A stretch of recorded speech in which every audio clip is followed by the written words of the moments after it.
या देवी सर्वभूतेषु शक्तिरूपेण संस्थिता नमस्तस्यै नमस्तस्यै नमस्तस्यै नमो नमः। नमस्कार साथियों, मैं हूं आनंद और आप देख रहे हैं हमारा यूट्यूब चैनल ज्ञान सागर। मित्रों, जैसा कि आप सभी को पता है कि नवरात्रि प्रारंभ हो चुकी है और 21 तारीख यानी कल शनिवार के दिन माता रानी के तेसरे स्वरूप का दर्शन किया जाएगा, उनकी पूजा की जाएगी, उनकी आराधना की जाएगी। तो उसके लिए हम आप लोगों के बीच कुछ जानकारी लेकर आए हैं। उनका किस प्रकार पूजन किया जाएगा, किस प्रकार का उनका स्वरूप है। यह वीडियो आप लोगों के लिए बहुत ही लाभदायक होगी। इसके साथ साथ आप लोगों से एक निवेदन करना चाहेंगे कि यदि आप लोग हमारे चैनल पर नए हैं, चैनल को सब्सक्राइब करके बेल आइकन बटन को जरूर दबाइएगा, क्योंकि इसी प्रकार के वीडियो हम आप लोगों के लिए लाते रहेंगे। और अपने इष्ट मित्रों के साथ, अपने सगे संबंधियों के साथ इस वीडियो को जरूर भेजिएगा, जिससे उनको भी इस प्रकार की जानकारी प्राप्त हो सके। यह केवल इसी नवरात्रि के लिए नहीं, बल्कि आने वाली शारदीय नवरात्रि के लिए भी आप लोगों के लिए लाभदायक होगी, जिसमें किस प्रकार पूजन करना चाहिए, किस प्रकार उनकी स्थापना करनी चाहिए, ये सभी जानकारियाँ आप लोगों तक इस वीडियो के माध्यम से, इस चैनल के माध्यम से प्रदान की जाती है। तो आइए बिना रुकावट के लिए इस वीडियो को प्रारंभ करते हैं और बात करते हैं कल के दिन की माँ चंद्रघंटा। मित्रों, माँ चंद्रघंटा का स्वरूप कैसा है? यदि आप तस्वीर में देखें, उनके चित्र को दर्शन करें, तो हम पाएंगे कि उनके सिर पे जो अर्धचंद्राकार चंद्रमा सुशोभित हो रहा है, वह घंटे का स्वरूप है। और यही कारण है कि माँ के शक्ति के तीसरे स्वरूप को चंद्रघंटा नाम दिया गया। हम बात करेंगे आगे। सोचने वाली बात यह है कि एक तरफ उनके चेहरे पर चंद्रमा सुशोभित हो रहा है और दूसरी तरफ उनके हाथों में तलवार, त्रिशूल और धनुष जैसे अमोघ शस्त्र उपलब्ध हैं।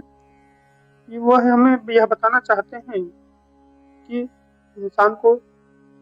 इंसान के स्वभाव को शांत रखना चाहिए, और यदि बुराई से लड़ने अथवा आत्मसम्मान की बात आती है, तो हमें शस्त्र उठाने में किसी प्रकार का संकोच नहीं करना चाहिए। जो उनका सिंह है, वह भी इसी का चिन्ह स्वरूप बताया गया है कि यदि बुराई हमारे सामने हो रही है, किसी के साथ गलत हो रहा है, यदि हम सक्षम हैं तो उसके साथ उसका बचाव अवश्य करें।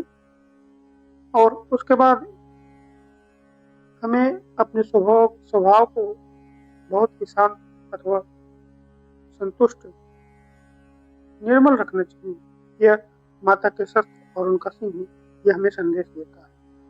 बात करते हैं कब और कैसे उपासना की जाएगी। तो मित्रों, 21 मार्च दिन शनिवार पड़ रहा है, माँ चंद्रघंटा के तीसरे दिन। और यही कारण है कि इस दिन व्रत करने से माता रानी के द्वारा जो आप लोगों को आशीर्वाद प्राप्त होगा, वह ही बहुत ही अमोघ होगा, जिसका काट किसी शत्रु के पास नहीं होगा। क्योंकि शनिवार का दिन पड़ रहा है, इसलिए आप लोगों को शनि का दोष भी कम लगेगा। खासकर उन लोगों के लिए जिनके जन्म कुंडली में शनि की 7.5 या तो पढ़ाई चल रही है।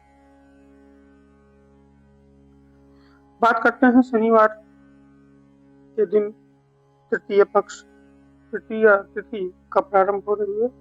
वैसे तो 20 मार्च यानी आज रात के 10:30 बजे तृतीया प्रारंभ हो जाएगी, और जो सुबह पूजा करने का समय है, माता रानी को प्रसन्न करने का जो समय है, वह सुबह 6:30 बजे से लेकर 8:30 बजे तक उत्तम तिथि मानी गई है, उत्तम समय माना गया है।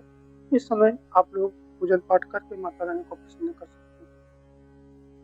इसी के साथ साथ बात करेंगे उनके स्वरूप का। तो उनका स्वरूप ऐसा है कि जो उनकी 10 भुजाएं हैं, वह 10 दिशाओं में जो हमारी बाधाएं आने वाली हैं, वह उन सभी बाधाओं का नाश करके हमें शांति प्रदान करने वाली है, हमारे मनोरथ को पूर्ण करने वाली है। बात करते हैं उनके सिंह की। जो उनका सिंह है, वह भी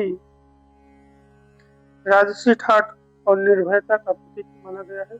वह भी हमें यह सिखाता है कि हमें किसी प्रकार का डर अथवा भय से मुक्त होना चाहिए, किसी प्रकार के संकोच से बचना चाहिए, और यदि शत्रु हमारे सामने है उनका भी किस प्रकार से निवारण करना चाहिए, यह सिंह हमें बतलाता है।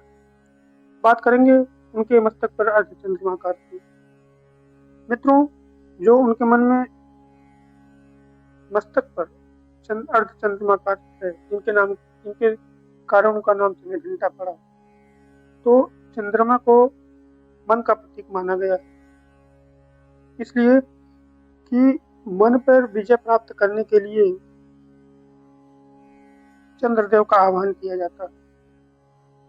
कुछ ज्योतिषी जो स्वर्ण मुद्राएं, अथवा आप यह जानिए कि जो वास्तु हिसाब के जो ज्योतिषी होते हैं, एक तरह से आप ये समझिए, जो ज्योतिषी होते हैं वह तमाम तरह के नीलम पत्थर, मोती पत्थर और अथवा माणिक पत्थर जैसे पत्थरों का प्रयोग करके, जो रत्न है उनका प्रयोग करके मानव को ग्रह बाधा से मुक्त कराने के लिए उनको विभिन्न प्रकार के आभूषणों में गढ़ाकर पहनने की सलाह देते हैं। इसके साथ साथ जो जिनके ऊपर चंद्र का प्रभाव पड़ता है उनकी मन अशांति रहती है, तो इस प्रकार के जातकों के लिए चांदी में मोती को मढ़वा कर अपने कनिष्ठिका अंगुली में पहनने से ऐसे जातक की मन शांत होते हैं और सभी मनोकामनाएं पूर्ण होती हैं। साथ ही साथ बात करेंगे, यह हमारे अशांत मन की वह शीतलता भी प्रदान करती है और मन स्थिर रहता है। बात करेंगे इसकी पौराणिक कथाओं के बारे में। तो पौराणिक कथाएं इस प्रकार थी कि एक बार महिषासुर अपने समस्त दानवों के साथ स्वर्ग का आरोहण करता है राजा इंद्र को पराजित करने के लिए, और कदाचित इंद्र को पराजित भी कर देता है। इस प्रकार सभी देवता भय से व्याकुल होकर ब्रह्मा, विष्णु और महेश तीनों देवों के पास जाते हैं और उनकी आराधना करते हैं। तो उनकी आराधना करने के बाद जब सभी देव प्रसन्न होते हैं तो उनके तीनों से देवताओं के शक्तियों के प्रभाव से माँ चंद्रघंटा का जन्म होता है, और सभी जो देवताएं हैं, जितने देवी देवता हैं, सब अपने अपने अस्त्र अपनी शक्ति द्वारा उनको प्रदान करती हैं और महिषासुर का वध करके महा चंद्रघंटा सभी देवताओं को मुक्त करती हैं भय से और अमरता का वरदान देती हैं।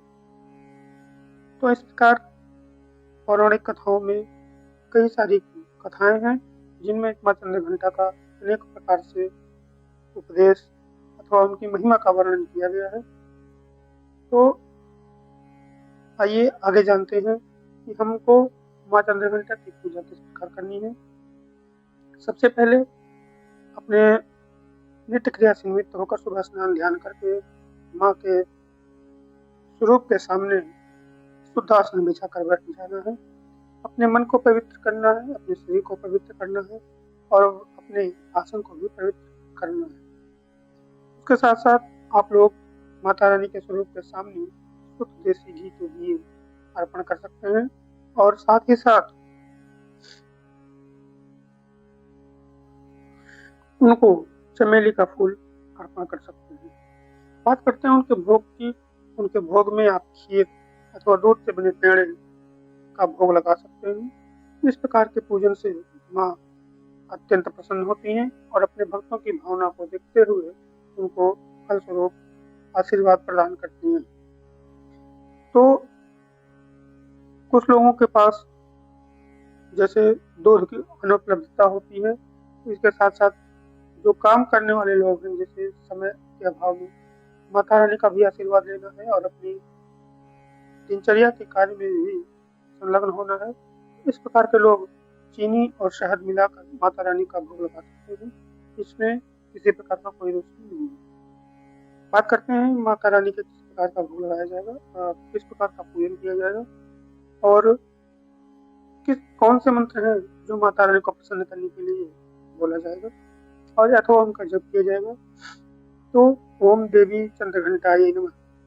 आपसे आप एक बार मंत्र फिर से सुने, ओम देवी चंद्रघंटायै नमः। इस मंत्र का आप 8, 28 अथवा 21 या यदि आपके पास समय हो तो 108 मंत्र का जाप करके माँ को प्रसन्न कर सकते हैं। विशेष बात यह है कि आपको यह लगेगा कि पूजन के बाद हमें क्या करना चाहिए।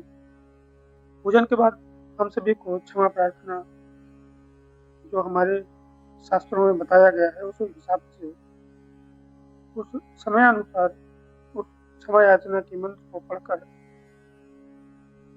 आप माँ रानी से क्षमा याचना कर सकते हैं। क्षमा याचना क्यों की जाती है अथवा आरती क्यों की जाती है, इसके लिए हम आप लोगों को पहले भी वीडियो में बता चुके हैं। इसके साथ साथ हम आप लोगों को फिर एक बार बताना चाहेंगे कि जब यदि पूजा में किसी प्रकार की त्रुटि होती है अथवा किसी प्रकार का कोई सामान माता रानी को चढ़ाने के लिए अनुपलब्ध रहता है तो इस प्रकार से हम माता रानी के सामने अंत में पूजन के दौरान माता रानी से क्षमा याचना कर सकते हैं कि हे माँ, यदि हमारे पास इस प्रकार के सामान उपलब्ध नहीं थे इसलिए हमने आपका पूजन अर्चन सही तरीके से नहीं कर पाया, इसके लिए हम आप लोगों से क्षमा प्रार्थी हैं। हमारे अपराधों को क्षमा करिएगा और हमारे परिवार हमारे संबंधी जन के ऊपर अपने आशीर्वाद बनाए रखें। मित्रों, बात करते हैं पूजा के लाभ की। तो पूजा का लाभ सबसे पहले यह बताया गया है कि आप ध्यान दिए होंगे कि जब हम किसी चीज से डर जाते हैं, हमारे मन में भय उत्पन्न हो जाता है किसी प्रकार का भी, चाहे वो शारीरिक हो, मानसिक हो अथवा किसी प्रकार अन्य प्रकार का जो भय है वह उत्पन्न होता है तो हमारे पेट में एक अजीब सी हलचल उत्पन्न हो जाती है। इन हलचल को कम करने का जो कार्य है, इस कार्य को नियंत्रण करने के लिए हमारे नाभि के पास जो थोड़ा ज्ञान और जानकार होंगे वह ये चीज समझ सकेंगे जो हमारी नाभि है इसके पास में एक मणिपुर चक्र माना जाता है। हमने पिछले वीडियो में बताया था कि हमारे शरीर में 7-8 प्रकार के चक्र पाए जाते हैं जो अलग अलग योग करने से अथवा ध्यान करने से उत्पन्न होते हैं, लेकिन उनको ध्यान करने के लिए, उनको जागृत करने के लिए हमको बहुत ही परिश्रम करना पड़ेगा, बहुत ही मेहनत करनी पड़ेगी अपनी माँ के प्रति, अपनी भक्ति के प्रति। तो इस प्रकार के जो हमारी नाभि के पास जो चक्र होता है वह मणिपुर चक्र कहलाया जाता है। वो उस मणिपुर चक्र के को नियंत्रण करने का कार्य जो है वह माँ चंद्रघंटा करती है और वह साहस का केंद्र भी बताया जाता है मणिपुर चक्र को। अंत में यही साहस के प्रभाव से, माता रानी चंद्रघंटा के प्रभाव से यह मणिपुर चक्र जो है वह नियंत्रित होता है। तो इस प्रकार के सभी कार्य करके, सभी विधि करके आप माता रानी चंद्रघंटा को प्रसन्न कर सकते हैं और अपनी मनोकामना पूर्ण कर सकते हैं। इसी के साथ साथ हम आप लोगों को अगले वीडियो में मिलेंगे जो कि माँ चंद्रघंटा के बाद जो अगले दिन की माता रानी का भोग है, प्रसाद है, उनका स्वरूप, तमाम जानकारियों को लेकर हम अपने अगले वीडियो में आएंगे। तब तक के लिए आप सभी को राधे राधे, जय श्री कृष्ण, जय माता दी। अंत में हम आप लोगों से एक बार फिर निवेदन करना चाहेंगे कि यदि आप लोग हमारे वीडियो पर, हमारे चैनल पर नए हैं तो चैनल को सब्सक्राइब करिएगा और बेल आइकन बटन को जरूर दबाइएगा ताकि आने वाली जो वीडियोज हैं वह आप लोगों तक सबसे पहले पहुंचे। और सबसे विशेष बात, यदि आप लोगों के मन में इस वीडियो से संबंधित अथवा आपके मन में किसी अन्य प्रकार से संबंधित कोई प्रश्न हो तो इस कमेंट के माध्यम से जरूर बताइएगा। और यह वीडियो आप लोगों को कैसा लगा लाइक करके जरूर बताइए। हम आपसे फिर मिलेंगे एक नई वीडियो में नई जानकारी लेकर। तब तक के लिए आप सभी को जय जय श्री राम, जय माता दी।